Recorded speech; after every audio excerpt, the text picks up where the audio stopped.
హైదరాబాద్ బాలాపూర్లో స్థిరపడిన బంగ్లాదేశ్ రోహింగ్యాలు హిందువుల హక్కులకు భంగం కలిగిస్తున్నారని ఆరోపించారు బాలాపూర్ మాజీ మేయర్ పారిజాత నరసింహారెడ్డి. రోహింగ్యాలను ఇండియా నుంచి పంపాలంటూ బాలాపూర్ గణేష్ ఉత్సవ కమిటీ నిర్వహించిన మహాసభలో పాల్గొన్నారు పారిజాత నరసింహారెడ్డి. ఇది ఎవరికి వ్యతిరేకంగా ఏర్పాటు చేసిన సభ కాదని అన్నారు. ఎవరిని తరిమి కొట్టడం తమ ఉద్దేశం కాదన్నారు. హిందువుల హక్కుల పరిరక్షణే తమ లక్ష్యమని అన్నారు. బాలాపూర్ మాత్రమే కాదు, సిటీలో, రాష్ట్రంలో, దేశంలో ఎక్కడ హిందువుల హక్కులకు భంగం కలిగినా పోరాడతామని చెప్పారు. ఇది ఈ రోజు బాలాపూర్ గ్రామం కాదు, ఈ రోజు ఒక కార్పొరేషన్ కాదు, ఒక నియోజకవర్గం కాదు, ఈ రాష్ట్ర స్థాయిలో, ఈ దేశ స్థాయిలో ఒక తొలిమెట్టు రావాలని నేను మనస్ఫూర్తిగా కోరుకుంటా ఉన్నాను.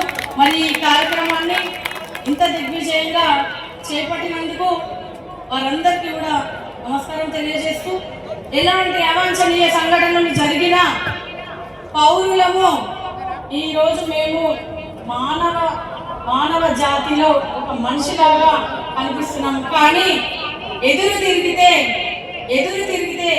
మా సైన్యం ఎలా ఉంటుందో చూపించాలంటే ఈరోజు ప్రతి ఒక్కరికి కూడా ఈ అవకాశం వచ్చింది.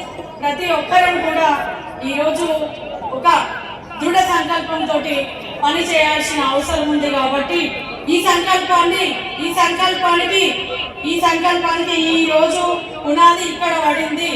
ఈ పునాది అనేది దేశవ్యాప్తంగా మొదలయ్యి మరి ప్రతి ఒక్కరిని చైతన్యపరిచే దిశగా మన గణేష్ ఉత్సవ సేన కూడా ముందుండాలని మరి పెద్దలందరికీ కూడా విన్నవించుకుంటున్నాను.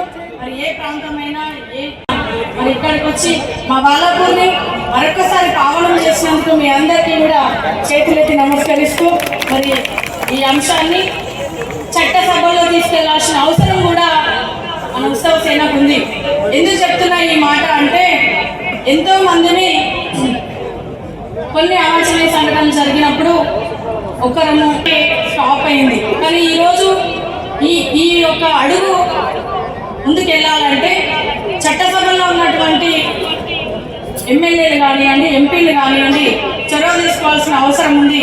ఈరోజు నేను చెప్తా ఉన్నా, గౌరవ ముఖ్యమంత్రి గారు రేవంత్ రెడ్డి అన్న గారితో పాటు మంత్రివర్గం అందరూ కూడా మనకు సపోర్ట్ ఉంటారు. అలాగే ఈరోజు దేశంలో ఉన్నటువంటి ఎంపీలు, దేశంలో ఉన్నటువంటి ప్రధానమంత్రి కూడా మనకి అండగా ఉండాలి. చట్టసభలో ఒక బిల్లుని పాస్ చేయాలని కోరుకుంటూ చట్టపరంగా మనం ముందుకు వెళ్ళాలని